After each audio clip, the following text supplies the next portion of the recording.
एक हमारे मौलवी साहब हैं, मैं उन्हें कहता हूँ मुफ्ती फारिग मसूद, उनका मैंने व्लॉग देखा है। अमेरिका गए थे, होटल में मुफ्ता उड़ाने गए हुए थे वो, तो मैंने कहा आओ मौलवियों के उमर शरीफ मुफ्ती साहब व्लॉग बनाने के चक्कर में ये जाती है दुबई जाने के लिए इलेक्ट्रिक का काम सीखा। उमर शरीफ से इस इलेक्ट्रिकल काम के बदौलत मुलाकात हुई मेरी। हिंदुस्तान में मेरे 2 कैरेक्टर तो गोविंदा ने किए हैं फिल्मों में। शाहरुख खान ने एक फिल्म में मेरे डायलॉग बोले कि हमारे यहाँ लाल सुर्ख पठान होते थे, मैं जरा उनमें सांवला कहलाता था। मैं खानदान से कुछ अलग फील करता था अपने आप को, और दूसरे लोग भी फील करवा देते थे कि ये किसका है। 7वीं क्लास में पहला लतीफा सुनाया था। 500 रुपए खर्च करके वो ड्रामे में चांस हासिल किया। मिमिक्री आपकी बड़ी मशहूर रही है, जैसा कि आप जानते हैं।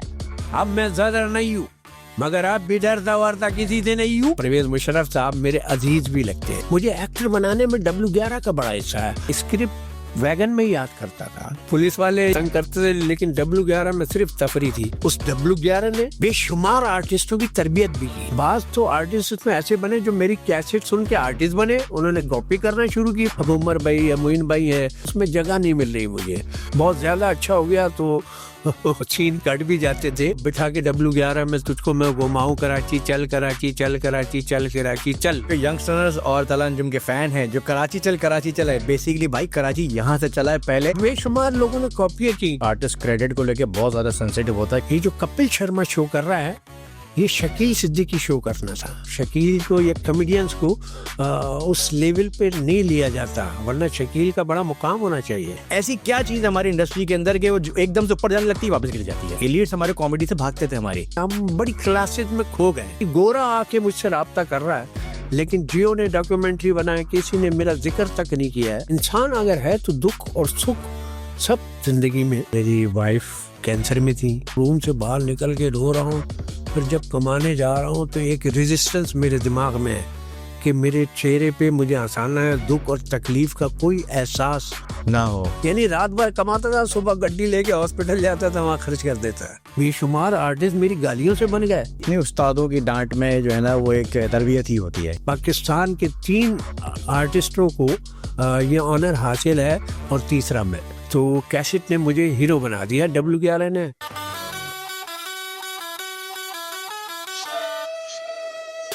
Studio W11, welcome to the scene. Karachi bus, white, blue, pink, green. From Sada to defense, we break the divide. Studio W11, it's a real talk ride. Studio W11, Studio W11.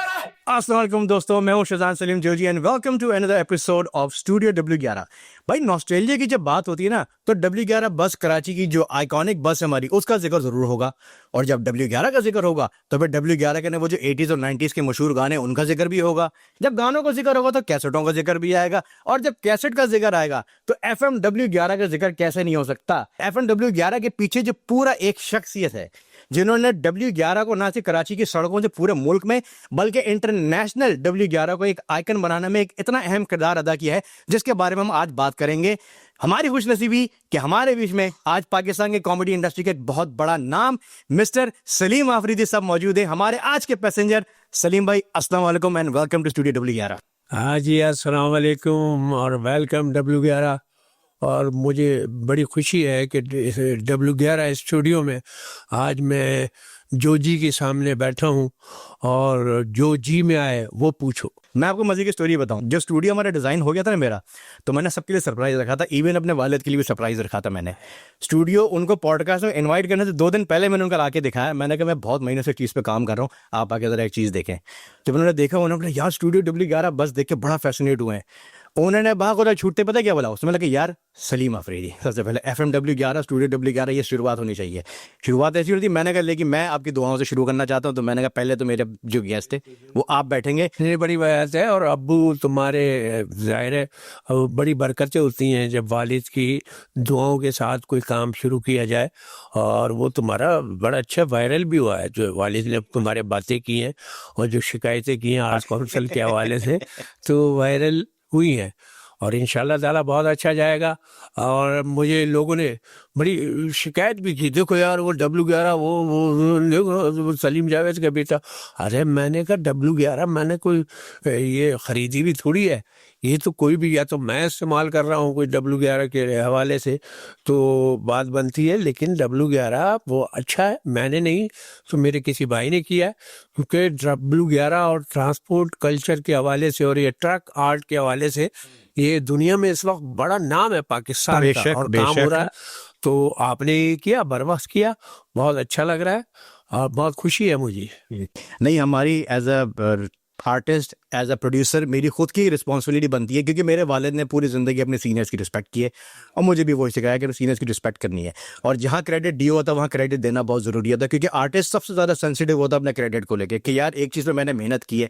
और मेरे लिए बहुत ज़रूरी था कि मैं दुनिया को बुला के ये बात बताऊँ कि FM W11 और W11 जो बेसिकली आइकन बना है वर्ल्ड वाइड, उसके पीछे सलीम आफरीदी साहब का बहुत बड़ा हाथ है। उस पर हम डेफिनेटली डिटेल में बात करें, लेकिन पहले आप मुझे बताएं, हमेशा से कॉमेडियन बनना चाहते थे आप या हादसाती तौर पर आए? इंट्रोडक्शन कैसे हुआ कॉमेडी के अंदर?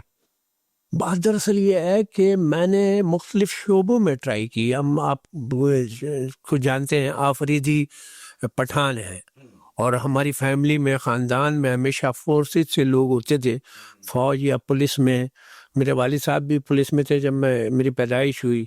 मेरे ताया भी थानेदार थे मियाँ वाली में उस दौर में, 50 और 60 के दौर में, तो वो शहीद हो गए थे।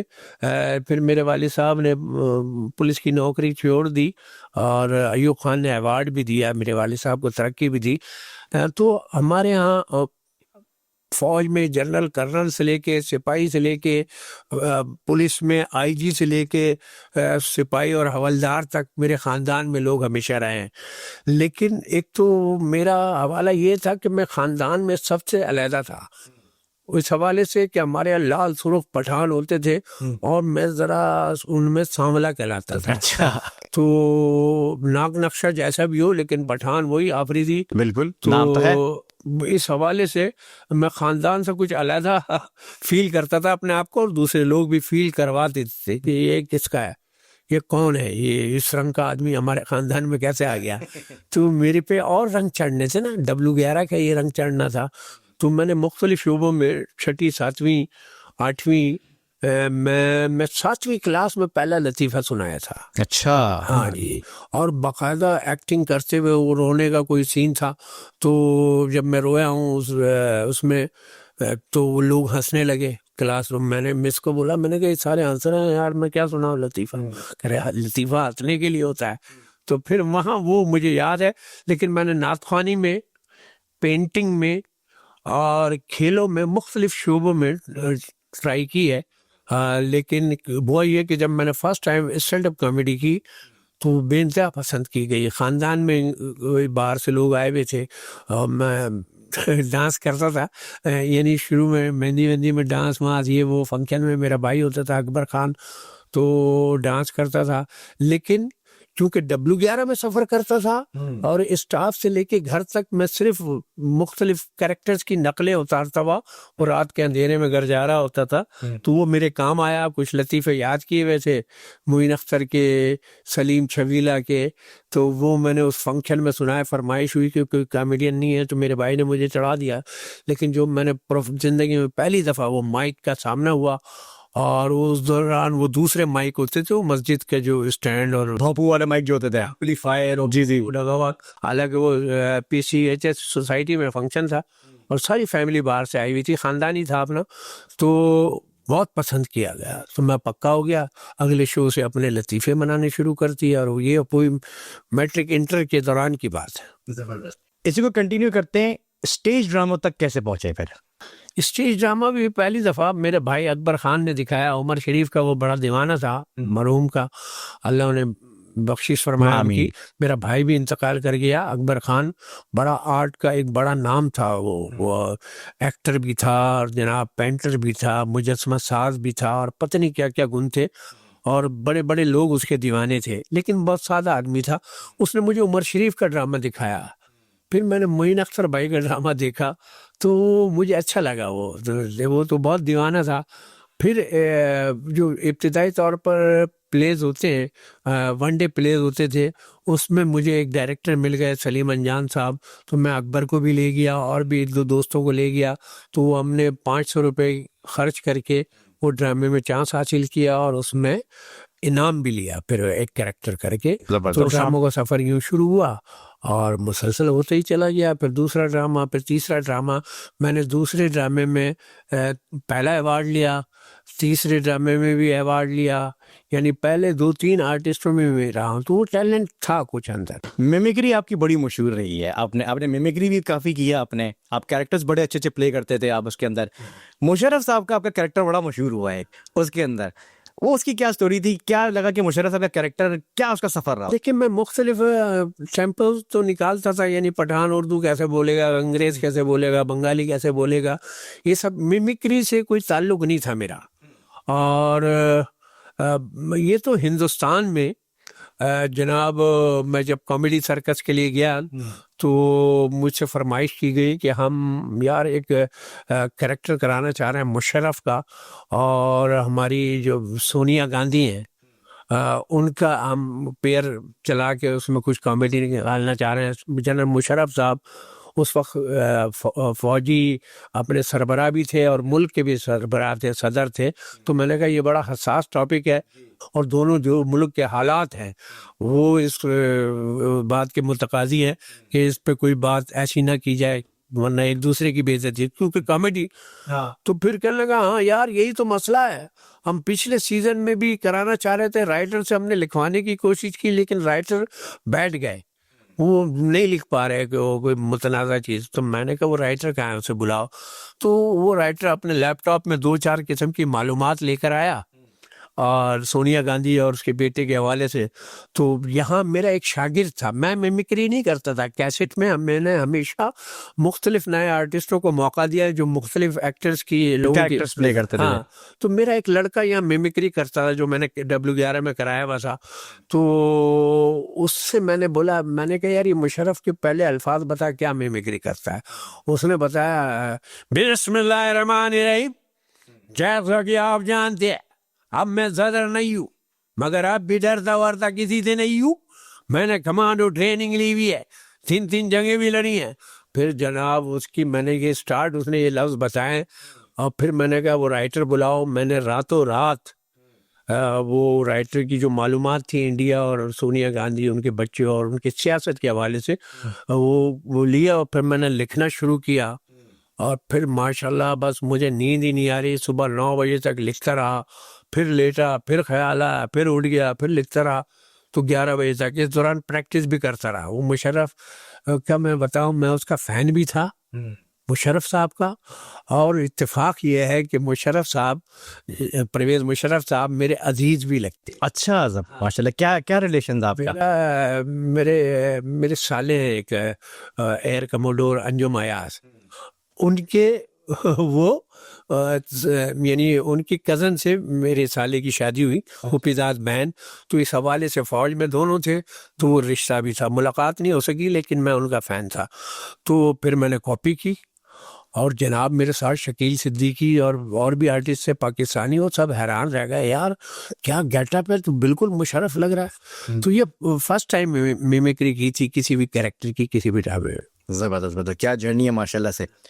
FM W11 तो सबको पता था और सब ने सफ़र भी किया हुआ है, और ख़ासतौर पे जो हमारे आर्टिस्ट हैं उनका बड़ा गहरा ताल्लुक है W11 के साथ।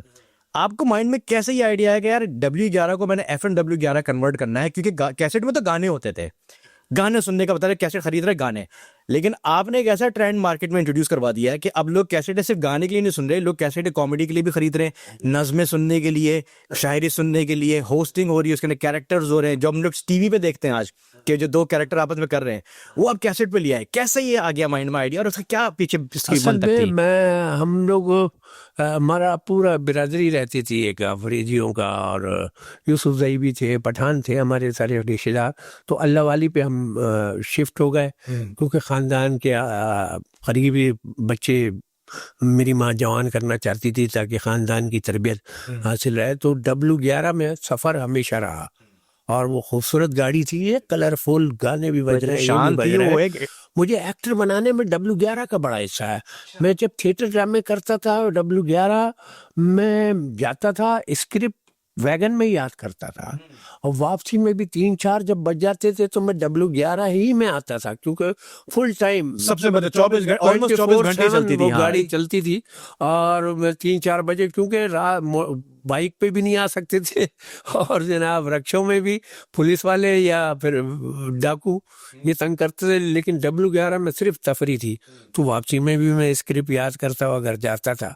फिर मुझे वो एक कंपनी की तरफ से ऑफर हुई कि हमने एक कैसेट निकालनी है। FM 101 उस वक्त शुरू हुआ था, ये 100 था, FM का स्टार्ट था, वो बड़ा मकबूल रेडियत की तरफ था। सबसे पहले FM 100 था। हाँ, रेडियो बैठ गया था, लेकिन FM 100 ने रेडियो को फिर उबारा।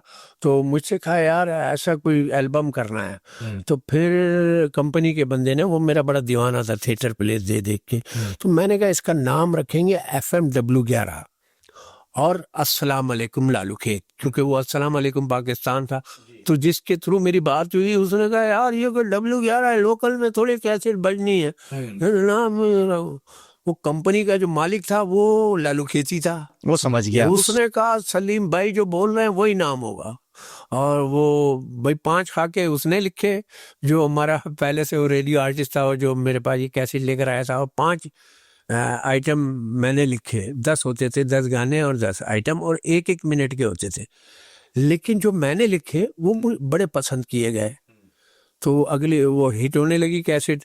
तो अगली कैसेट में उसने कहा सारे आप भी लिखोगे सलीम भाई, और जैसा आप चाहो वैसा करो। तो फिर मैंने उसका इंट्रो भी बनाया। इंट्रो नहीं होता था, इंट्रो जब आया तो वो लगा कि एक प्रोफेशनल काम है और क्या बंदा है। और कुदरत ने जो आवाज़ दी थी मुझे और जो टाइमिंग दी थी, ये कुदरत का बड़ा तोहफा है। मेरे वालिद जैसी आवाज़ थी। मेरे वालिद भी शायर भी थे, लिखारी भी थे, छोटे शौकिया पैमाने पे, और किस्सा गो भी थे। तो मेरी आवाज़ उनमें मिलती थी जब लाउड बोलता हूँ मैं। तो फिर वो मैंने इंट्रो से ही लोगों के दिल लगा कि यार ये कैसेट की दुनिया में इनकलाब कैसे है। और फिर मेरे जो आइटम मैंने लोकल बातें उमर भाई के ये समझ ले काम को आगे बढ़ाया, और जो वेरिएशन दी, तो बस लोग हिट हुई कैसेट और लोग दीवाने होते चले गए। जबरदस्त। फिर ये है कि हर एल्बम में मुझे और ज्यादा मेहनत करनी पड़ती थी, फिर और ज्यादा, आपको उससे ज्यादा बेहतर करना है, एक बेंचमार्क सेट कर दिया आपने। हाँ, तो हर दफा अगले लेवल का काम। तो बेशुमार जूनियर आर्टिस्ट भी थे, वो दीवाने कि हमें कराओ, तो फिर मैं वेरिएशन के लिए उनको लेता था, कुछ कैरेक्टर उनसे कराता था। मैं हर खाके में होता था, लेकिन 4 लड़कियां हैं तो 4 लड़के भी, क्योंकि उस W11 ने बेशुमार आर्टिस्टों की तरबियत भी की।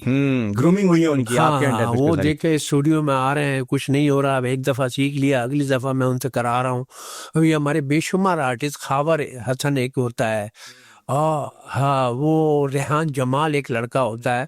बास तो आर्टिस्ट इसमें ऐसे बने जो मेरी कैसेट सुन के आर्टिस्ट बने, उन्होंने कॉपी करना शुरू की, पारे शाह वाली ये वो, और फिर मेरी कैसेट में मेरी हौसला अफजाई से फिर वो रेगुलर मेरे टीम का हिस्सा होगा।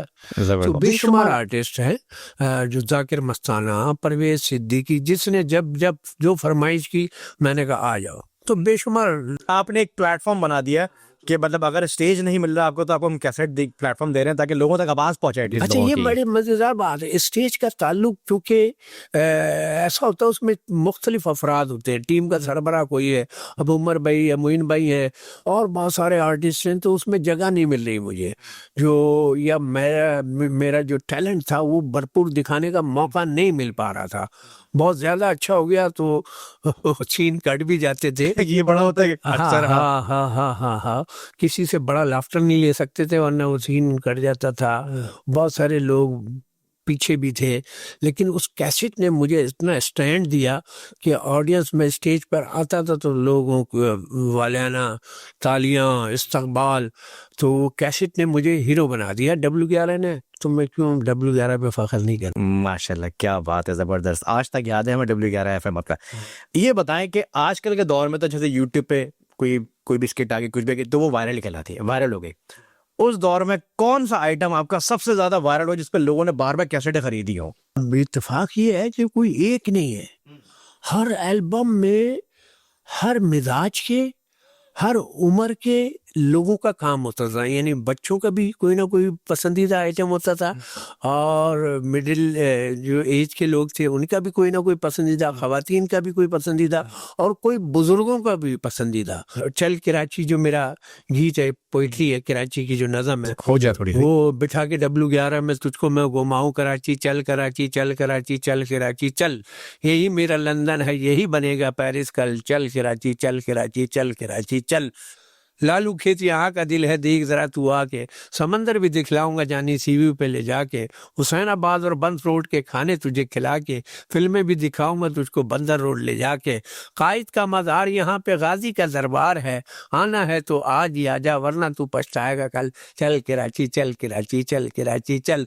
और लड़की देखो परकटी और लड़कों के लंबे बाल, लंबी लंबी छोड़े यहाँ का हर कंगाल, लोड शेडिंग में यारो जीना बड़ा मुहाल, कल हुआ था फड्डा और आज हो गई हड़ताल, जिस तरफ भी देखो ट्रैफिक का जंजाल है, सड़कें टूटी फूटी और सूखे हैं पानी के नल, चल कराची, चल कराची, चल कराची चल। पठानों की ये मेहनत, मकरानी की गदागाड़ी, पंजाबी भाई भी आके लगाते हैं दिहाड़ी, और जीए सिंधी सराय की बलोची और मेमन काठियावाड़ी, धोती भी यहाँ पे मिलती और बंगालन की साड़ी, महाजिरों की शान है ये मिनी पाकिस्तान है, पूरा मुल्क सो जाता है जागता है हर पल, चल कराची, चल कराची, चल कराची चल। क्या बात है।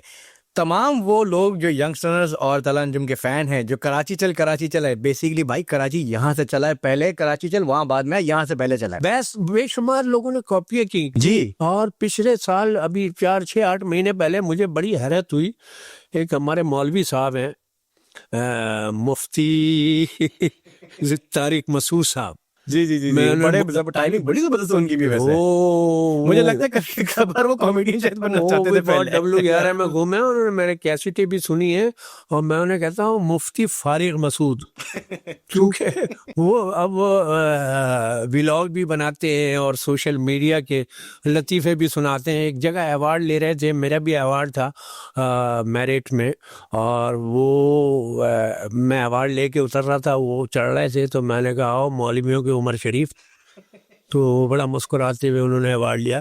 बल्कि एक फंक्शन में साउथ अफ्रीका से कोई फैमिली आई हुई थी, उस घर के वलीमे में उन लोगों ने मुझे भी बुक किया as a stand up comedian, और मौलवी साहब को भी बुक किया। फर्स्ट टाइम वहाँ मेरा सामना हुआ, तबलीगी जमात वाले थे सारे माशाल्लाह, जो भी मेज़बान थे, और मेहमानों में भी बेशुमार मौलवी और बड़े बुजुर्ग और नूर वाले लोग मौजूद थे। वहीं मुफ्ती तारिक मसूद भी थे। वहाँ मैंने स्टैंड अप पहले कॉमेडी की, फिर बाद में इनका बयान था, तो वहाँ इन्होंने बड़ा पसंद फरमाया। और ये चल कराची वाला वो मेरिट में भी मैंने ये पढ़ा है उनके सामने, लेकिन उनका मैंने व्लॉग देखा, एक अमेरिका गए थे किसी होटल में, मुफ्ता उड़ाने गए हुए थे। वो होटल का जो मालिक था उससे कह रहे हैं कि जनाब वो क्या सबको बता रहे हैं भाई, अब व्लॉग भी बन रहा है इनका ना, और रिकॉर्डिंग कर रहे हैं भाई, थाने वाने नारी वारी ये वो सब डिस्कस हो रहा है।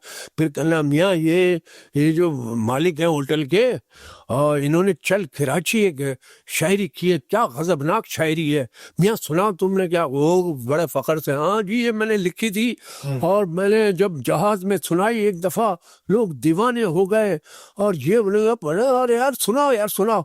हो अब वो कह रहा है ये मेरी शायरी सुनो, चल कराची पठानों की ये मैंने, और सारा क्रेडिट लेकर सारा वो अपने आप लगा दिया। हाँ, वो उसके यानी दिनों में मौलाना साहब तो वायरल होते ही हैं, लेकिन मिलियंस में व्यूज, और लोगों ने मुझे भेजना शुरू कर दिया जी आपकी शायरी है, ये देखें मौलवी साहब सुना रहे हैं, और ये मौलवी साहब को समझाओ और ये समझाओ।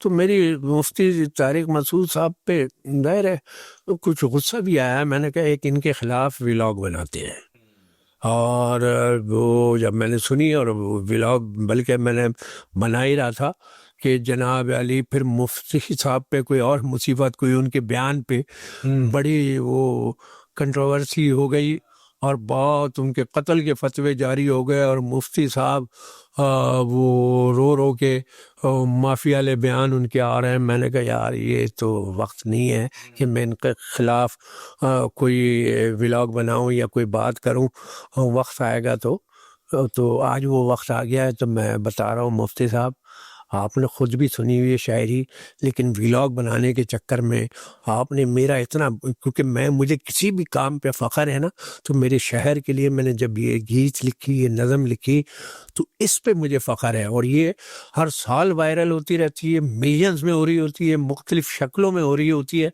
और आपको भी पता है, क्योंकि आप जिस तरह लतीफ़े सुनाते हैं, आपने यकीनन मेरी बहुत कॉमेडी सुनी होगी, देखी भी होगी। और तो ये ज़्यादती है, ये इसको सही करें। उस वक्त मैंने नई व्लॉग बनाया, मैंने कहा नहीं, इस वक्त मुसीबत में। लेकिन ये लोग वो सोशल मीडिया से लाखों और करोड़ों कमा रहे हैं, और मुफ्ती साहब जान के मुझे लगता है गलतियां करते हैं। वो बातें मजहब की, वो बातें जो निजी महफिलों में डिस्कस होती हैं, सोशल मीडिया पे जानबूझ के अपलोड कर देते हैं, और वो लाखों वो वायरल होती हैं।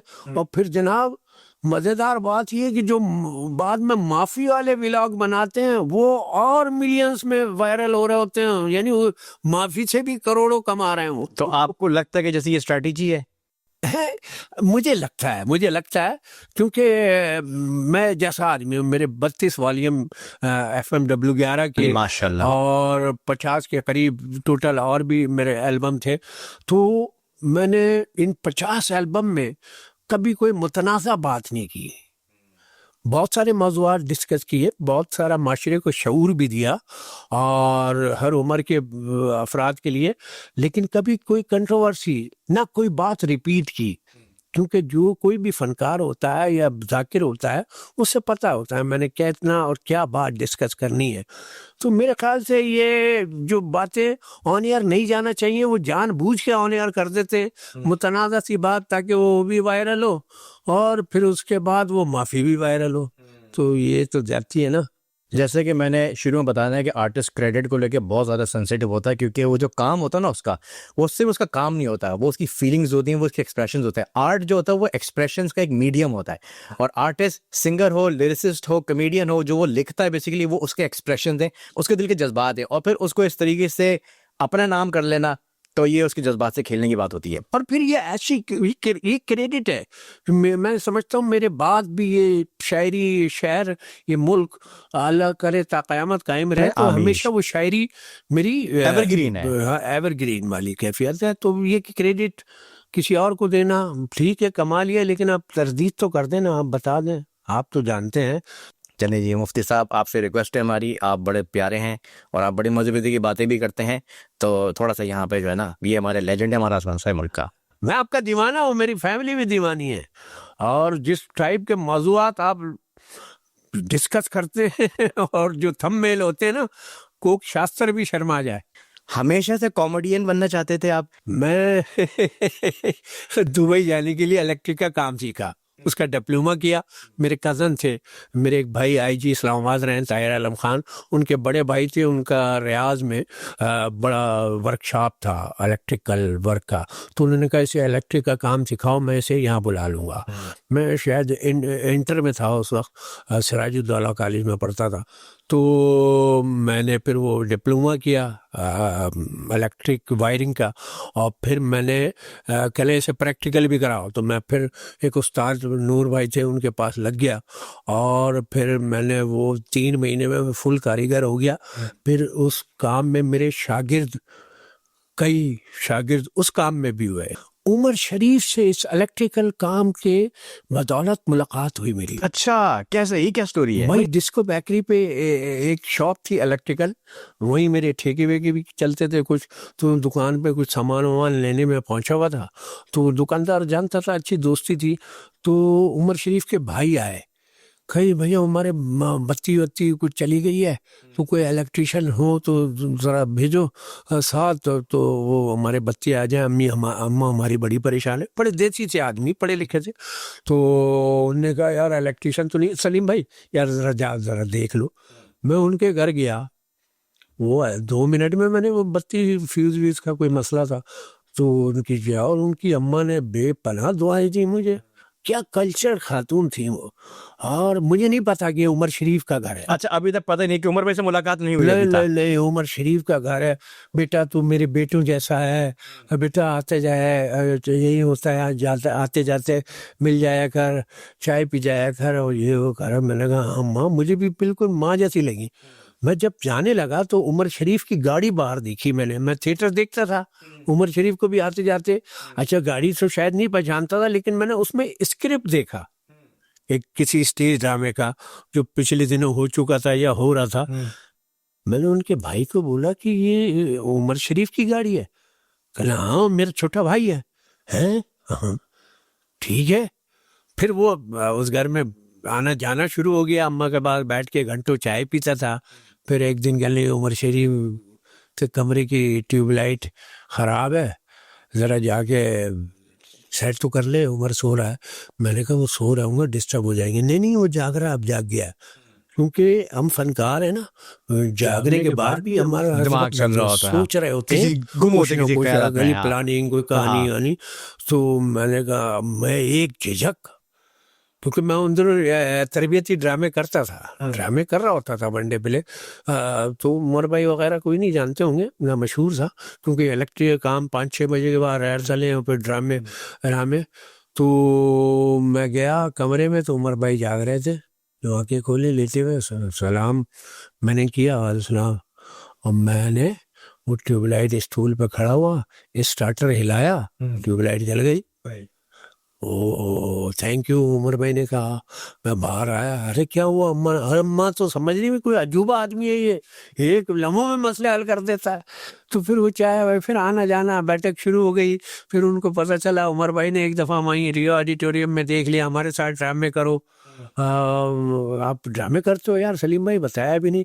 मैंने कहा हाँ करूँगा, लेकिन मैं नहीं करता था। कई साल वो बोलते रहे, मेरा आना जाना रहा, उनकी शादी में भी शरीक रहा, मेरी पूरी फैमिली और सब शादी में शरीक रही उनकी।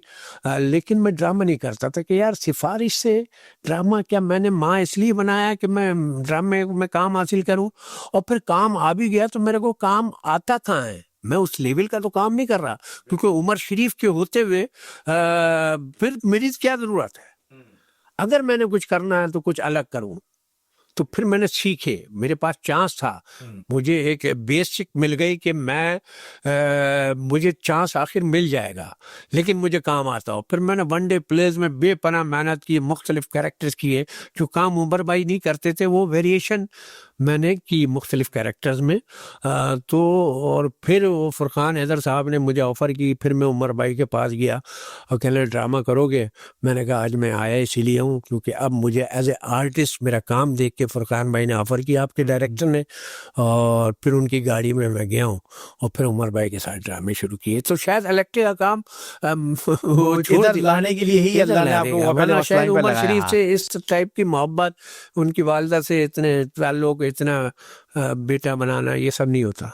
क्या होगा? एक राउंड है हमारा, इसको हम कहते हैं लेजेंड वर्सेस लेजेंड। वैसे तो कंपैरिजन तो नहीं है, लेकिन ये है कि थोड़ा सा ना मजे के लिए जो है ना ये राउंड बनाते हैं। इसके अंदर मैं लूंगा 2 नाम, ठीक है जी, आप ही के इंडस्ट्री के 2 मशहूर नाम। आपने एक नाम सेलेक्ट करना है और एक नाम के बोलना है कि टेम्पररी आप थोड़ा साइड में, ठीक है जी। स्टार्ट करेंगे जी, रफ़ी खावर उर्फ नन्ना या फिर रंगीला? देखिए नन्ना साहब की जो टाइमिंग थी और वो बहुत ज़बरदस्त थी, और नन्ना साहब को मैं नंबर दूंगा, लेकिन रंगीला साहब को डिस्क्रेडिट नहीं करूंगा। उन्होंने कॉमेडी को एक नया एंगल दिया रंगीला ने, तो वो भी बहुत बड़े लीजेंड हैं। और रंगीला इस हवाले से बड़ा नाम है कि बहुत कम फनकार होते हैं जिनके अपने नाम से फिल्में बनती हैं। तो रंगीला साहब के नाम से कई फिल्में बनी, रंगीला, 2 रंगीले, रंगीला और मुनव्वर ज़रीफ। तो रंगीला ने एक नए टाइप की कॉमेडी जो उन्हीं तक महदूद रही, सही है, और उसके बाद किसी ने वो स्टाइल रेप्लिकेट भी नहीं कर सका। आज वो बेवकूफ़ी लगती है वो एक्शन कॉमेडी, लेकिन उन्होंने अपने जुस्से से जो काम लिया वो उन्हीं का खासा था। लेकिन रफ़ी खावर नन्ना भाई, अल्लाह उनकी बख्शिश फरमाए, उनमें बहुत एक्स्ट्रा ऑर्डिनरी टाइमिंग थी और बहुत मासूमियत के साथ वो एक्टिंग करते थे। ठीक है, तो नन्ना साहब हमारे, ठीक है जी। अगला है जी, नन्ना साहब या फिर इस्माइल तारा? नन्ना साहब या इस्माइल तारा? इस्माइल तारा। इस्माइल तारा। उसकी वजह मैं बताऊं, जी। मैंने जिंदगी में अगर कुछ पहले कॉमेडियन को देखा था, दरमियान में मैं कुछ अरसा लालू खेत भी रहा हूँ जब हम शिफ्ट हो रहे थे। इस्माइल ज़ारा वो कॉमेडियन थे, सलाउद्दीन तूफानी एक होते थे, प्रमोटर वो होते थे हमारे। हमारी गली में ही रहते थे लियाकताबाद में। तो इस्माइल ज़ारा पहले कॉमेडियन थे जिनको मैंने देखा था और मैंने उनको फॉलो किया था। चले जी, इस्माइल तारा साहब रुकेंगे। जी, इस्माइल तारा या माजिद जहांगीर? इस्माइल ज़ारा। इस्माइल तारा। माजिद जहांगीर बहुत टैलेंटेड आदमी थे, लेकिन वक्त के साथ साथ फिर वो अमेरिका गए तो उन्होंने सारा टैलेंट अपना ज़ाया कर दिया कंटिन्यू नहीं किया गया। और मामलात में वो पड़ गए। लेकिन इस्माइल तारा आखिरी दिन तक समझ लें वो हंसाते रहे। बिल्कुल। इस्माइल तारा साहब या मुनव्वर ज़रीफ? मुनव्वर ज़रीफ तो बेमिसाल फनकार है ना। हम तो जिसको देख के फन की दुनिया में आए वो मुनव्वर ज़रीफ को पसंद करता था।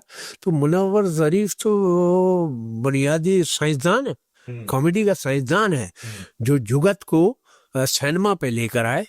और उस तरीके से, वरना जुगत इतनी मकबूल नहीं थी। जुगत पे भांडों का कब्जा था पंजाब में, लेकिन मुनव्वर ज़रीफ ने जिस तरीके से जुगत, जो कैरेक्टर, जो हीरो, जो मुकाम हासिल किया, और अल्लाह बख्शे जवानी में ही वो छोड़ गए।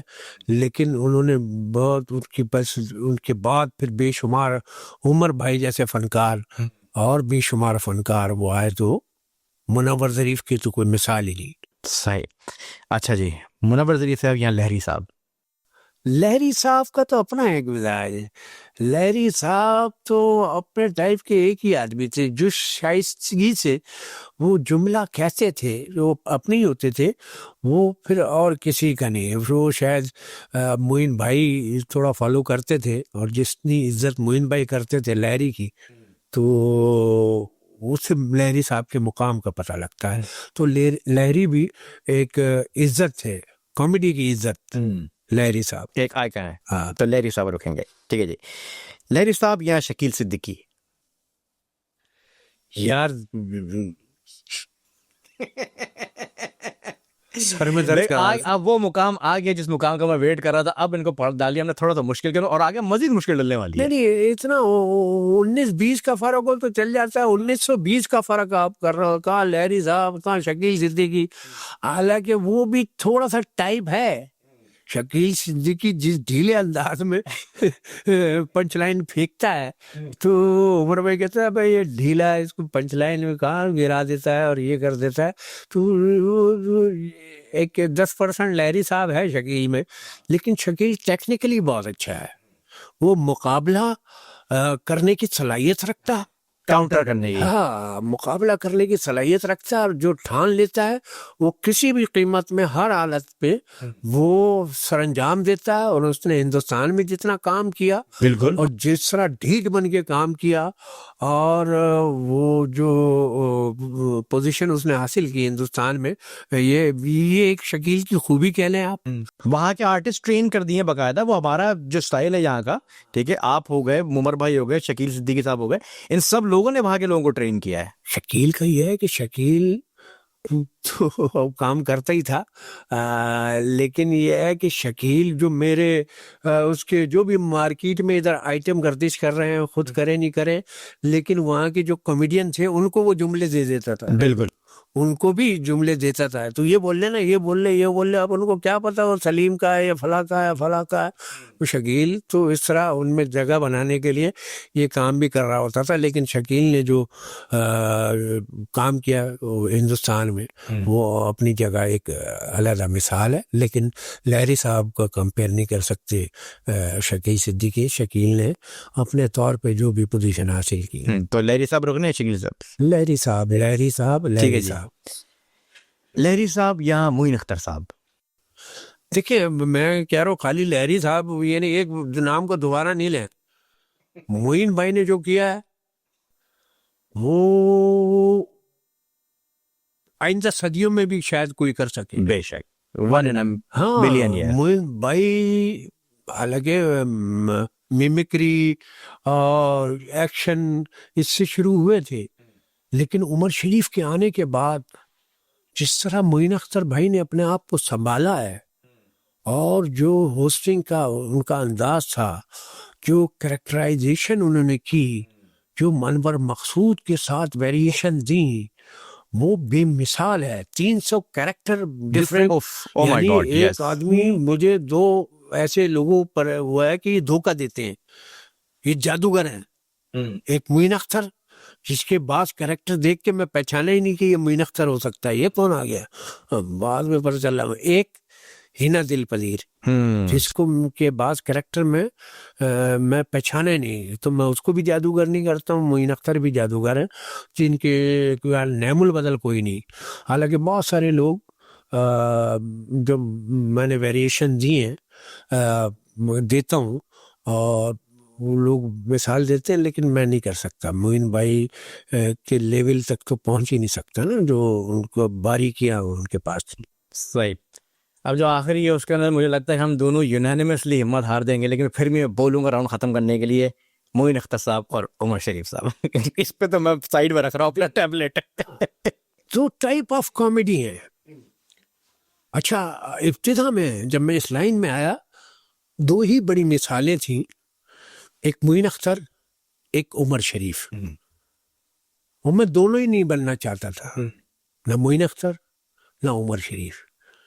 मैंने कहा मुझे कोई इनका हवाला न दे, मैं सलीम आफरीदी बनना चाहता था। तो मैंने क्या किया, मोइन अख्तर और उमर शरीफ दोनों को मिला दिया। दोनों की जो खुसूसियात थी वो समूही अपने आप में, प्लस सलीम छबीला को मिला लिया, फिर तनवीर खान को मिला लिया मैंने। ये तनवीर खान भी बड़ा कमेडियन हमारे यहाँ गुजरे, अल्लाह उनकी बख्शिश फरमाए, सलीम छबीला की भी। तो क्योंकि उमर शरीफ का टाइप ये था, जुगत, फास्ट कॉमेडी, जितने दौर में लोग 6 जुमलों के बाद 1 लाफ्टर लेते थे, 6 जुमलों में उमर भाई 6 लाफ्टर लेते थे।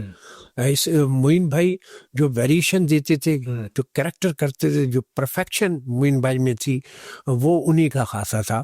तो ये 2 अलग टाइप ऑफ कॉमेडी है। और फिर मोइन भाई ने सीरियस रोल भी बहुत अच्छे किए हैं, जो मैं भी करता हूँ। बेशुमार कैरेक्टर मैंने रुलाया भी बहुत है, मुख्तलिफ टीवी ड्रामों में और थिएटर पे भी मैंने बहुत रुलाया। तो मोइन भाई संजीदा रोल भी बहुत अच्छे करते थे, और जो वेरिएशन देते थे ये उनका खासा है। वो मोइन भाई लिखे हुए को संवार देते थे, उमर शरीफ जी इजाद करते थे, लिखते थे ऑन द स्पॉट, मतलब फौरन एकदम से लाइन। हाँ। तो वो क्वालिटीज अल्लाह के करम से उमर भाई वाली भी आई, जो वेरिएशन वाली है वो भी मेरे में आई, और फिर वो टेम्पो वेम्पो जितने सलीम छबीला से, और फैमिली आइटम तनवीर खान से। जबरदस्त। तो मेरे ख्याल से हम इस डिसीजन पहुंचेंगे दोनों। हाँ, आखिर के अंदर मोइन भाई, उमर भाई दोनों अच्छा। लिए। देखिए, दुनिया में पाकिस्तान की एज ए फनकार पहली शनाख्त उमर शरीफ है, और दूसरी शनाख्त मोइन अख्तर है। आपने एक जानते होंगे आप, अंकल होते थे अमेरिका में जो प्रमोटर होते थे, इदरीस चाचा कहते थे, यार 2 ही पाकिस्तानी आर्टिस्ट यहाँ अमेरिका में बिग थे जिनका नाम अनाउंस होते हुए हाउसफुल हो जाता है, एक उमर शरीफ, एक मोइन अख्तर। आपने थोड़ी देर पहले जिक्र किया कि आप इंडिया भी गए, आपने वहाँ पे जाके कैरेक्टर प्ले किया और वो बड़ा पसंद किया गया। वहाँ भी काम किया आपने, पाकिस्तान में भी काम किया आपने, वहाँ के राइटर्स भी हैं, यहाँ के राइटर्स भी, वहाँ के प्रोड्यूसर्स भी, यहाँ के प्रोड्यूसर्स भी। एथिकली, प्रोफेशनली क्या फ़र्क है? क्योंकि वहाँ की इंडस्ट्री तो पता चलता है, वहाँ की इंडस्ट्री को देख के कि वो लोग क्यों ग्रो कर रहे हैं। ऐसी क्या चीज़ हमारी इंडस्ट्री के अंदर कि वो एकदम से ऊपर जाने लगती है, वापस गिर जाती है? देखिए, हमारे यहाँ तो खुदरो पौधे हैं, और उमर शरीफ एक ऐसी फनकार आए जिनकी कॉपी करके बेशुमार आर्टिस्ट यहाँ मशहूर हुए। फिर अल्लाह ने मुझे दिया है कि मैं शायद दूसरा आदमी हूँ उमर शरीफ के बाद कि मैंने बेपनाह कंटेंट दिया है। 50 वॉल्यूम को मजाक नहीं है, बेपनाह क्रिएशन किए। थिएटर ड्रामों में भी शकील सिद्दीकी ने बड़ा काम किया इंडिया में, लेकिन शकील को या कॉमेडियंस को उस लेवल पे नहीं लिया जाता, वरना शकील का बड़ा मुकाम होना चाहिए। यार मैं आपको बताऊं कि हिंदुस्तान में बड़े डायरेक्टर मेरे दोस्त थे और बड़े फैन भी थे, और मेरे वेरिएशन की तारीफ करते थे, शकील के ढीठपन की तारीफ करते थे। कहता है यार ये ले जाता है, कोई बात नहीं होती, हल्का जा रहा होता है, लेकिन आइटम बहुत उठा के एंड करता है, घबराता नहीं है।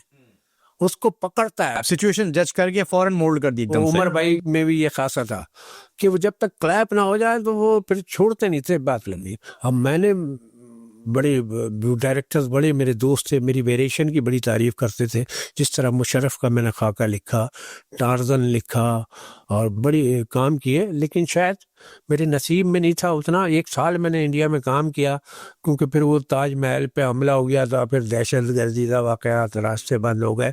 वरना जब मैं बहुत देर में गया था, जब मेरी पोजीशन बननी शुरू हुई तो वो रास्ते बंद हो गए थे। अनफॉर्चुनेट इवेंट हो गया। वरना अल्लाह के करम से बेशुमार उधर भी लोगों ने सीखा है, शागिर्द। ये कपिल शर्मा और ये सब, वो मेरा जो पहला प्रोग्राम था लाफ्टर चैलेंज, उसमें थे और वो मुझे सीनियर गर्दानते थे, बड़े हाथ पाँव दबाना और ये दबाना, उस्ताद जी चंदन वंदन ये वो सब। तो कपिल में था वो टैलेंट नज़र आता था, लेकिन कपिल की पूरी ऑब्जर्वेशन मेरे पे होती थी कि यही तो कॉमेडियन आया हुआ है यार, ये टॉप का, बस इससे खतरा है।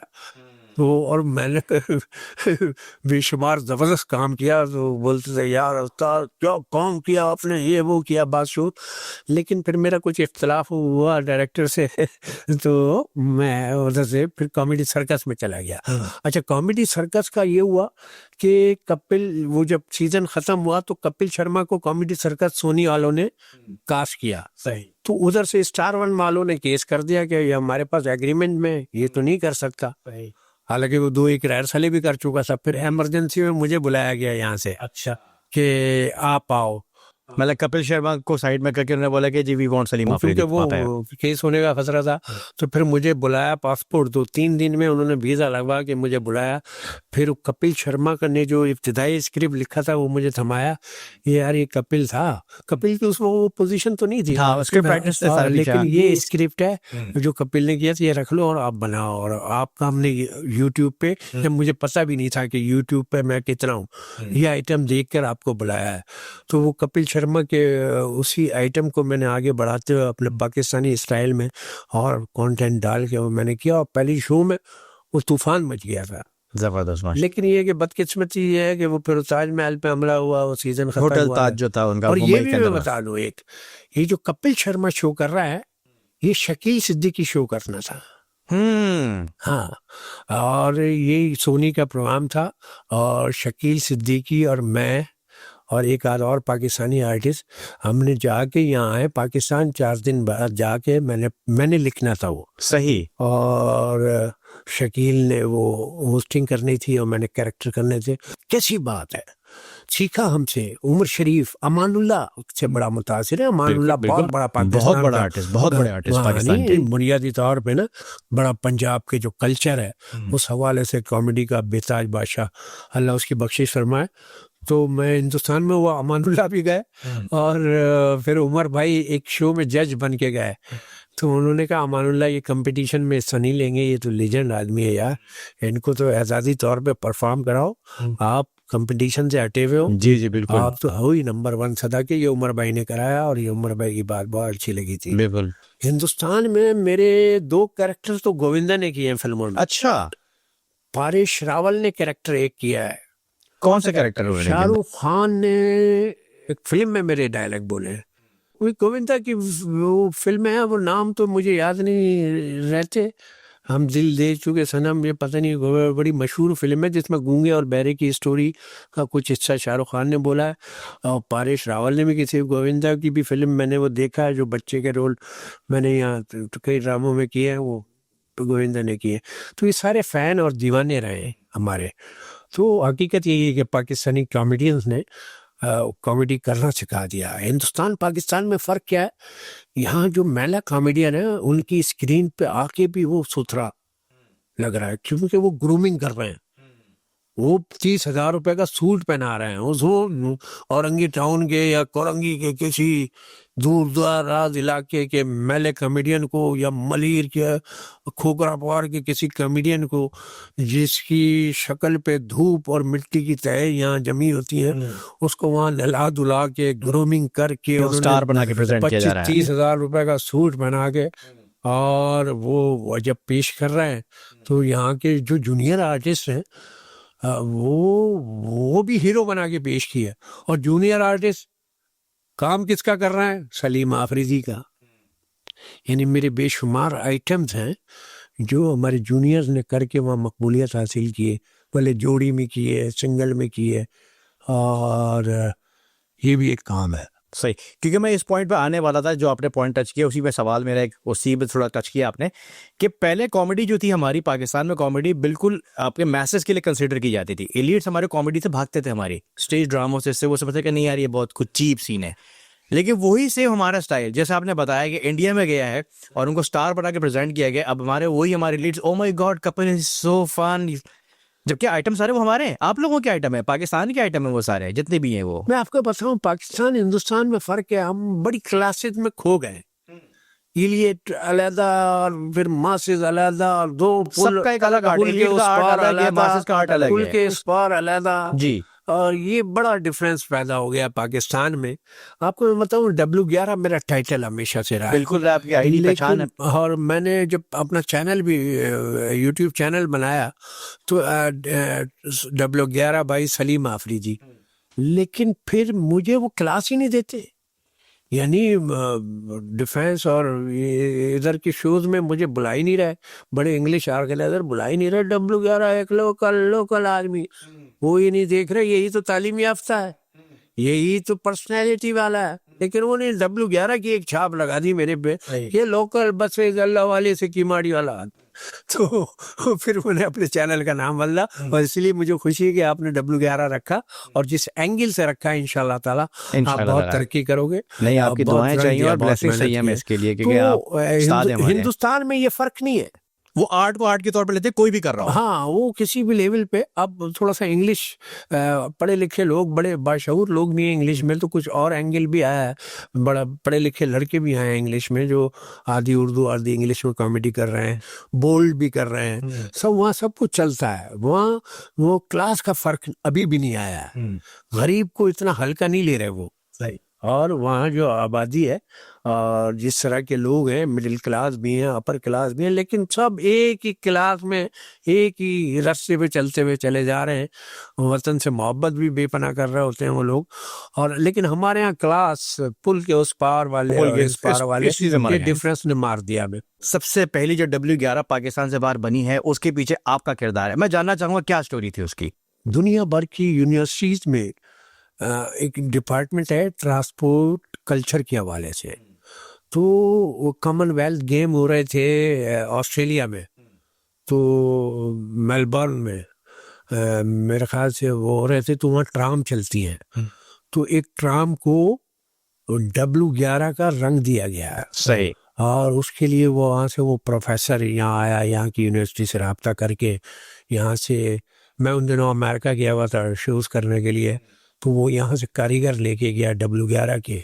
मिलना मेरे से चाहते थे, तो नहीं मुलाकात नहीं हो सकी, लेकिन फिर मुझे भी लेके जाना चाह रहे थे। लेकिन मैं अमेरिका था, जब वापस आया तो महीने 1.5-2 महीने बाद, तो जनाब वो सारी ट्राम को W11 का रंग दे चुके थे। वो पूरी डॉक्यूमेंट्री बनी। फिर वो गोरा मेरे घर आया, यहाँ की मैडम थी दुरिया काजी यूनिवर्सिटी की, वो आई अल्लाह वाली भी मेरे घर। मेरा घर सड़क से 2 फीट नीचे था, 1.5 फीट, और वो गोरा मैक डगलस नाम था उसका।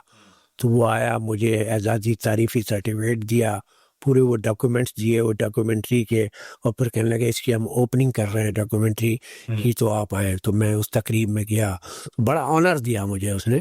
तो ये इत्तेफाक है कि वो जो ट्रांसपोर्ट कल्चर W11 का जो एक रंगीनी थी, वो मैंने महसूस की, क्योंकि मैंने सारी ज़िंदगी उसमें सफ़र भी किया, और वो मैंने महसूस की, मेरे ज़रिए इस्टेब्लिश हुई।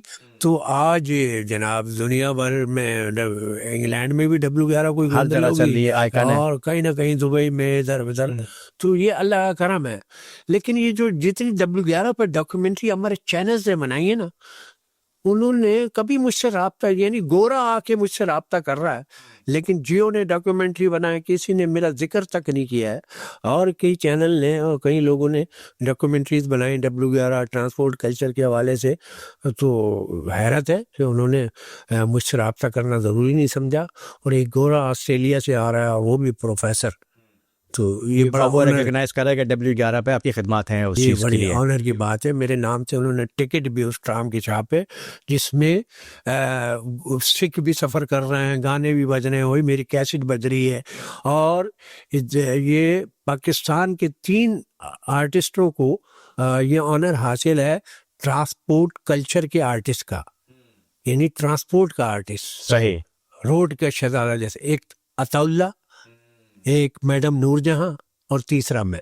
माशाल्लाह ये माशाल्लाह। मुझे ऑनर है। हंसाना एक बहुत मुश्किल काम है लोगों को, और इंसान है, इंसान की ज़िंदगी में गम भी आते हैं, दुख भी आते हैं। तो आपकी ज़िंदगी में भी ऑब्वियसली कुछ गम आए, कुछ दुख आए, और अक्सर आर्टिस्ट और कॉमेडियन से खास तौर पे होता है कि जी अभी आप एक बहुत ही एक शदीद सदमे से गुजर रहे हो, लेकिन क्योंकि आप प्रोफेशनल है, वो सदमा आपसे आप प्रोसेस कर ही रहे हो, आपको स्टेज पे खड़ो के अगले को हंसाना है। आपके साथ ऐसे को वाकया हुआ है, और कितना मुश्किल था उस चीज़ को नेविगेट करना उस वक्त? देखिए, कुदरत की तरफ से हर आदमी इंसान है।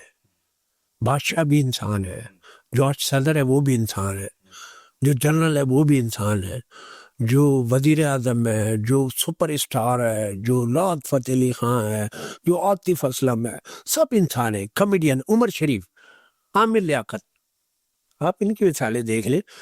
तो हर एक की जिंदगी में इंसान अगर है तो दुख और सुख सब जिंदगी में हिस्सा है उसका। आते हैं और हिस्सा है। और मेरी लाइफ में भी आया, और पता नहीं कैसे कब क्यों आया, लेकिन मैंने आजमाइश समझकर उस वक्त की वो जिम्मेदारियां पूरी करने की कोशिश की। मेरी वाइफ कैंसर में थी, 5 साल इलाज कराया, यंग थी, यानी आपके अब्बू आए थे शादी में, वलीमे में, लेकिन 2 साल बाद ही उसको कैंसर हो गया। वो शदीद बीमार हो गई। मैं अब बेफिक्र रहा, क्योंकि कुदरत की आजमाइश है। बेशक बेशक।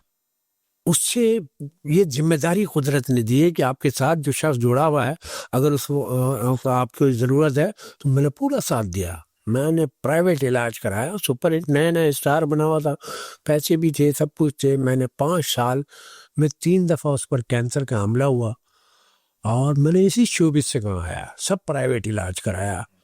और उसमें बहुत सारे मुकाम ऐसे आते हैं, जब प्राइवेट हॉस्पिटल में आप इलाज करा रहे हैं तो हॉस्पिटल की जो लूट मार है उससे भी वास्ता पड़ रहा होता है आपको, कि एक औरत जिसको केमोथेरेपी का रिएक्शन हो गया है, और वो उसकी वजह से जिन मोशन और उल्टी उसको महीनों तक लगे हुए हैं, और हॉस्पिटल में वो दाखिल है। 8 औरतें प्राइवेट हॉस्पिटल में, जहाँ 20-25 हज़ार रुपये रोज़ मेरा उस दौर में उठ रहा है। लेकिन वहाँ ये तजर्बा भी हुआ कि वो वहीं का एक डॉक्टर था, जब उस औरत की हड्डियाँ निकल आई बिल्कुल मुर्दा हालत में, तो एक डॉक्टर मौलवी सा था, उसने कहा ले जाओ, अब तो ये मरने वाली है, तो इसको ले जाओ, क्यों इतना पैसा खर्च कर रहे हो, घर में इज्जत से आराम। तो फिर मैं ले गया, ससुर थे मेरे यार, वहाँ नहलाया धुलाया उसको। फिर मेरा एक भतीजा डॉक्टर था जिना में, वो कह लगा इधर लाए जनाब, उसने 400 रुपये रोज की दवाई से 5वें दिन में उस औरत को खड़ा कर दिया। वाह। जहाँ 20,000 रुपये रोज में वो लेडी डॉक्टर थी कोई, और वो उसको मौत की तरफ ले जा रहे थे, उसने 400 रुपये रोज में उसको जिंदगी दे दी। फिर बाद में 1.5 साल बाद फिर उसको कैंसर का हमला हुआ, फिर वो इलाज कराया, फिर एक तीसरी दफ़ा हमला हुआ, तो कहने लगी मुझे उम्रा करा दे, उम्र ही मेरा इलाज है। उम्र से आने के बाद वो फिर शदीद तकलीफ में इंतकाल कर गई। लेकिन उस दौरान मैं अफसोस करता था, फंक्शन कर रहा हूँ, हंसाना है। बहुत मुश्किल काम है इस दौरान। घर में जब उसकी हड्डियाँ, उसके रूम में जाके देख रहा हूँ, रूम से बाहर निकल के रो रहा हूँ।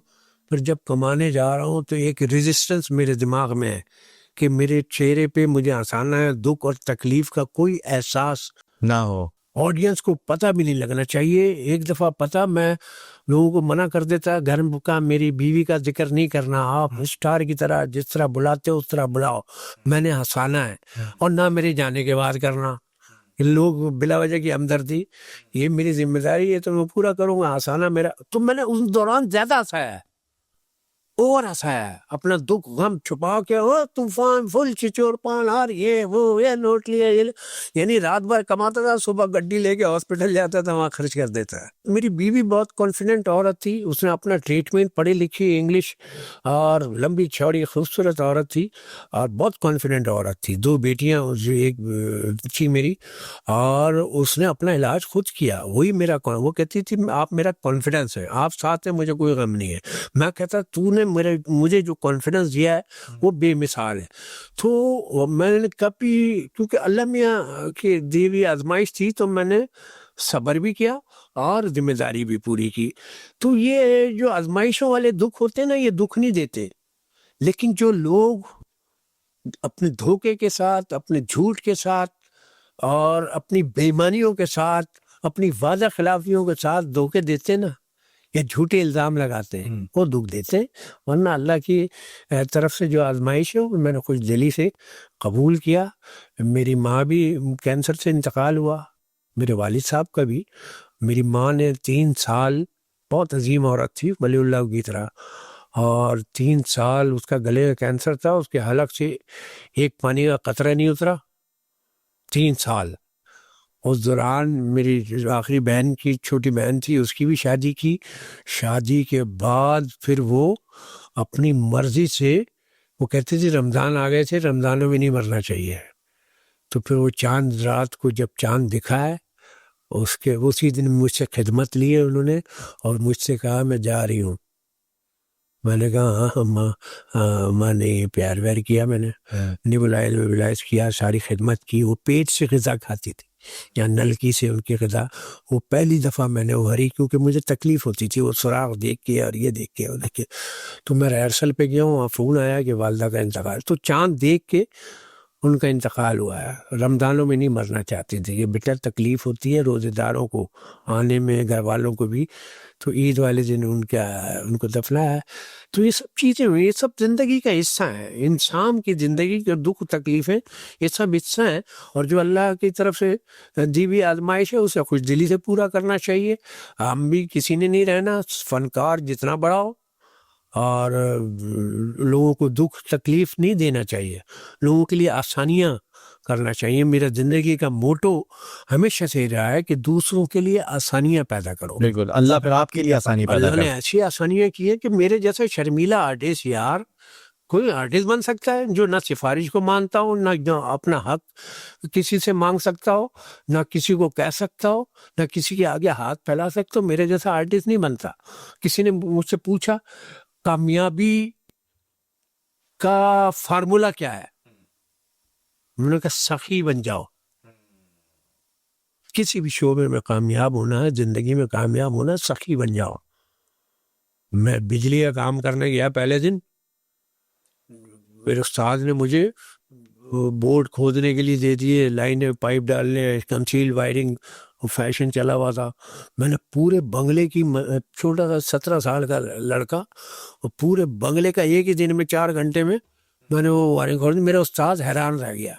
तो जो मैंने काम किया ना, एक्स्ट्रा ऑर्डिनरी, ये भी सखावत है। बिल्कुल ऐसे ही है। तो इसीलिए मेरे बिजली के काम में तरक्की मिली, मैंने बहुत कमाया और बहुत कई शागिर्द भी है, और फिर अपने शोबे में बेशुमार शागिर्द हैं जो मेरे पास आया, जितने रिक्वेस्ट की आ जा भाई ये सीख ले, गालियां बक के भी सिखाया। बेशुमार आर्टिस्ट मेरी गालियों से बन गए, क्योंकि वो टैलेंट नहीं था, मुझे गुस्सा आता था। मेहनत नहीं कर रहे। वली शेख एक आर्टिस्ट है जो गंजा है, जी उसको गंजा भी हम नहीं करवाया, कुछ तो नजर आए। तो वो कहता सलीम भाई एक दिन आपने वो बड़ा कैरेक्टर मांग रहा था, मैंने बहुत उसको गालियां बकी, बहुत डांटा कि तेरे में है क्या यार, तूने क्या करके दिखाया है जो तुझे इतना लंबा रोल देते, कुछ कर जिंदगी में, मेहनत कर। यहाँ आके भी मैंने, वो कहता है यार आपकी गालियों ने मुझे आर्टिस्ट बना दिया। वो मशहूर भी हो गया और उसको मशहूर होने के तरीके भी आ गए। और वायरल भी हो रहा है कहीं ना कहीं किसी न किसी हवाले से। लेकिन ये कि काम सीखना चाहिए। नहीं, उस्तादों की डांट में जो है ना वो एक तरबियत ही होती है हाँ, बेसिकली। ये सारे सारे किसी न किसी हवाले से, क्योंकि मैं 3 दफा समझा देता हूँ। अब मैं बात ये है कि कुदरत ने टैलेंट भरा हुआ है। एक तो मेरे वालिद साहब की मैंने शायरी भी की है और बहुत बेशुमार लिखा भी है, लेकिन रब ने जो मेरे अंदर दिया ना वो आज मुझे एहसास होता है। मैं आपको बताऊं, 5 साल की उम्र में मैं पड़ोस में ही मेरे एक बने हुए मामू रहते थे, 5 क्लासें मैंने घर में ही पढ़ ली थी 5 साल की उम्र में। जबकि उस दौर में 5 साल की उम्र में गवर्नमेंट स्कूल में दाखिला होता था, प्राइवेट तो शायद इतने ऐसे नहीं होते थे। तो 5 साल की उम्र में पहली क्लास में दाखिला होता था। तो मुझे मास्टर वो मामू ले गए हेड मास्टर के पास कि अब इसको 5वीं क्लास में दाखिला दो। कह रहा यार इतने से बच्चे को 5वीं क्लास में, ये कितनी उम्र है? कह रहा 5 साल का। कह रहा क्या पागल होगा? कह रहा इम्तिहान लो। उन्होंने मेरा एग्ज़ाम लिया 5वीं क्लास का। कह रहा ये ठीक है, ये तो सब कर लिया इसने, लेकिन मुझे लोग मारेंगे नहीं कि 5 साल के बच्चा 5वीं क्लास में। तो फिर उन्होंने मुझे 3री क्लास में दाखिला दिया, 2 साल उम्र बढ़ाई, जो आज तक बढ़ी भी है मेरी ID कार्ड। अच्छा, लोग कम होती है आपकी बढ़ गई है। हाँ, वो जो बढ़ा के लिखनी पड़ी ना 3री क्लास में, क्योंकि 5 साल की उम्र में पहली क्लास। तो कुदरती तौर पर जहानत ये नस्ल में आई और मेरे अब्बा की तरफ से मेरे खून में आई, और जो ऑब्जर्वेशन की सलाहियत है, जो टैलेंट है, फिर जो मैंने मेहनत की W11 में सफ़र करते हुए, अकेले जा रहा हूँ, लोग पागल समझ रहे हो, पठान की, बंगाली की, पंजाबी की नकलें उतार रहा हूँ, लतीफ़े सलीम शबीला के, मोइन अख्तर के, वो अकेले में दोहराते हुए जा रहा हूँ, और वही चीज़ मेरे काम आई है। और अल्लाह का करम है कि तो काम सीखना चाहिए। और मैं उमर शरीफ दूसरों से, हैदर इमाम रिजवी दूसरों से डिस्कस कर रहा होता है किसी ड्रामे की टेक्निक या किसी डायलॉग किसी बारे में, और मैं वहाँ दूर से सीख लेता था। ऑब्जर्वेशन, हाँ, दूर से सीख लेता था। तो मुझे वो गुस्सा आता है कि यार तुम्हारे सामने हो रहा है, मैं तुम्हें बता रहा हूँ, तू क्यों नहीं सीख रहे? तो फिर वो एक आध डांट पड़ती है, चमाट पड़ता है, ठीक होता तो बंदा। फिर वो बंदे फिर या तो शोबे छोड़ के भाग जाते हैं या फिर मेहनत करते हैं। और आज अल्लाह का करम है 20 लड़के लड़कियां हैं जो बड़ी इज्जत करते हैं मेरी। जबरदस्त, माशाल्लाह। पाकिस्तान में हमारे मोइन अख्तर साहब और उमर शरीफ साहब, ये जो हमारा एक डायनेमिक डुओ था हमारा, ये तो मुझे लगता है कि सदियों में भी शायद इस नहीं तरह बना की कभी सकेगा। नहीं है। इस वक्त मौजूदा हालात में आपको किसी एक टैलेंट को ऑन स्क्रीन देख के ऐसी उम्मीद लगती है कि हाँ यार, मुझे लगता है कि पाकिस्तान का जो नेक्स्ट फेज है कॉमेडी का, वो ये कुछ टैलेंटेड लोग हैं, ये लेके जा सकते हैं, इनमें है वो पोटेंशियल? बेशुमार लोग हैं, और लेकिन अब शऊर और तालीम का जो लेवल है ना वो ऊंचा हो गया है, न सिर्फ ऑडियंस का, आवाम का। अब जो सोशल मीडिया आने के बाद तो बेशुमार लोग हैं, अब जैसे नादिर अली है और कई हैं, सलमान नौमान एक लड़का है, तो ये सारे कहते हैं यार सलीम भाई आपकी एक लाइन से हम पूरे आइटम बना। हम तो शुरू में तो बड़ा आगे पीछे बहुत यानी उस्ताद उस्ताद उस्ताद कि आपकी एक लाइन से हम चीज़ें बना लेते हैं, लेकिन क्रिएशन करने वाले को लोग नहीं है। वो हमारे ही किसी रंग को एक नए रंग में, जदीद रंग में पेश कर रहे हैं, और ये सब जायज़ है, चलना चाहिए। कोई एक्स्ट्रा ऑर्डिनरी टैलेंट शायद हिंदुस्तान में तो आया है, लेकिन पाकिस्तान में थोड़ा सा कमियाबी है, और बेशुमार है। ताबिश हाशमी एक नए रंग में आया है। इसके अलावा पंजाब में भी हमारे जो अब पैरोडी आ गई है ना, असल में मिमिक्री ज्यादा हो रही है। मिमिक्री, शफात अली बारे हैं, वो बड़ी जबरदस्त। शफात अली कॉमेडियन तो नहीं है, लेकिन मिमिक्री एक और है, वो लड़का हमारा दोस्त है, बड़ा भाई है, बड़े अच्छे गेटअप कर रहा है, हफ्ता इकबाल के भी शो में होता है, इस वक्त नाम मैं एकदम भूल रहा हूँ। वो बड़ा टैलेंटेड आदमी है कि हर कैरेक्टर वो कर रहा है, लेकिन उस तरह की क्रिएशन नहीं है। और फिर उमर शरीफ की और हमारे टाइप की छाप इतनी गहरी है, और नाम बहुत बड़े हैं, इतना वजन है उस कॉमेडी में जो उमर भाई कर गए, मोइन भाई कर गए, और बाद में हमने थोड़ा बहुत किया। तो कोई नया टाइप आना, मिमिक्री हो रही है, कॉमेडी उतनी नहीं हो रही है, या इंटरव्यू लेके जो भी हंसी मजाक करना। ताबिश हाशमी अच्छा है, है, और बाकी मुझे ऐसा कुछ नज़र नहीं आ रहा। लाहौर में कुछ है, पंजाब में कॉमेडियन, लेकिन वो भी उनमें इक्का दुक्का है। सलीम अलबेला है, और एक आध और है, तो उस तरह की नहीं है। और होता है, एक फेस आता है किसी भी कंट्री में। आज कॉमेडी हिंदुस्तान की तरफ शिफ्ट हो गई है, और वहाँ कपिल शर्मा बहुत बड़ा बड़ा काम कर रहा है, जो उमर शरीफ ने पूरी लाइफ में नहीं कमाया, वो कपिल शर्मा 6 महीने में कमा लेता है। बेशक उससे बेशक। कॉमेडी को उस लेवल पे पहुंचा दिया है। तो और हिंदुस्तान पूरा बरतता है, आदमी को पूरा देता है, पूरा मौका भी रिटर्न देता मिलता है है, वहाँ पे आपको। रिटर्न भी देता है। तो अब उसका मुकाबला करना बड़ा मुश्किल है, क्योंकि हमारे यहाँ सब खुदरो पौधे हैं। वो इंशाल्लाह निकलेगा, कोई नया अंग निकलेगा, कोई नई क्रिएशन आएगी, कोई नया, और वो मासेस में से ही आएगा। प्लानिंग करके कुछ भी नहीं आता।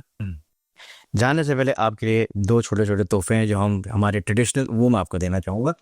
एक तो ये हमारा स्टूडियो W11 का कस्टमाइज्ड माशाल्लाह माशाल्लाह माशाल्लाह, ये आपके लिए हम बहुत कीमती है। पैक देंगे आपको। और दूसरा उसके अलावा एक ये चीज़, ये मैं आपको प्रेजेंट करना चाहूँगा। ये हमारी स्टूडियो W11 की माशाल्लाह खास आपके नाम से सलीम हाफिज़ी साहब, सो ये हमारा प्यार इनके लिए। तो ये हम चाहेंगे कि आप देखिए, हम बहुत सारी जगह जाते हैं, बहुत सारे अच्छे अच्छे बड़े लिफाफे मिलते हैं, और बहुत सारे कीमती तोहफे मिलते हैं, लेकिन एक कल्चर का जो तोहफा है ना, जो हम आइंदा हमारी नस्लों तक भी जाएगा, वो हमारी एक ये मिसाल है। और ये मैं ख़ास तौर पर बहुत शुक्रिया अदा करूँगा आपका भी, और आपके वालिद साहब का भी, कि उन्होंने मुझे यहाँ इनवाइट किया। नहीं, थैंक यू सो मच कि आपने हमें ऑनर बख्शा है यहाँ पर क्या आके। कभी मेरे घर आए, इत्तेफाक ये है कि सलीम जावेद का भी पेंट हाउस रहा है, पत्नी अब है नहीं है, अभी भी है माशाल्लाह। तो अल्लाह की तरफ से मैं भी एक पेंट हाउस में रहता हूँ, और मैंने उसमें आर्ट और कल्चर को मिक्स करके जो अपने घर की तज़यीन आराइश की है, मैंने जो गार्डन बनाया है, और जो तो उसमें आर्ट और कल्चर से सारा रिलेट है। मेरी लाइब्रेरी भी है माशाल्लाह। तो ये सब चीज़ें मुझे बड़ा अट्रैक्ट करती हैं, और आपका थैंक यू कि आपने इस कदर प्यार से, ये सिर्फ मोहब्बत है, बिल्कुल बिल्कुल। और ये लाकीमत है, तो थैंक यू। नहीं, thank you so much for coming, we are honoured. और जैसा कि मैंने बताया कि स्टूडियो W11 हमने तो शुरुआत स्टार्ट की है अपनी ज़िंदगी के अंदर, लेकिन W11 के अंदर बेसिकली जो इंटरनेशनल लेवल पर W11 को जो आइकॉन बनाने में एक बहुत बड़ा हाक और खिदमत जो है वो सलीम हाफिज़ी साहब की है। अल्लाह ने जो इज़्ज़त शौहरत W11 के ज़रिए मुझे दी है, मेरी बेशुमार बहुत सारी दुआएं हैं कि जो जी को वो सारी शौहरत, वो इज़्ज़त, वो दौलत नसीब हो, क्योंकि आज से ये W11, ये सारा क्रेडिट मैं आपको देता हूँ, आपके नाम करता हूँ। अल्लाह बहुत रौनकें दे आपकी ज़िंदगी में। जज़ाकल्लाह। भाई W11 स्टूडियो को लाइक कीजिए, शेयर कीजिए, फॉलो कीजिए, सब्सक्राइब कीजिए, और जो कुछ कर सकते हैं ज़रूर कीजिए। ये मेरा अपना चैनल है। इसी के साथ अच्छे दुआओं के साथ शहजान सलीम जोजी और सलीम अफरीदी साहब को इजाज़त दीजिए। इंशाल्लाह ताला हम दोबारा ज़रूर आएंगे एज ए डुओ, लेकिन एक बड़े ज़बरदस्त किस्म के प्रोजेक्ट के साथ इंशाल्लाह ताला रिवील करेंगे बाद में। Till next time, Shahzan Salim Joji signing out.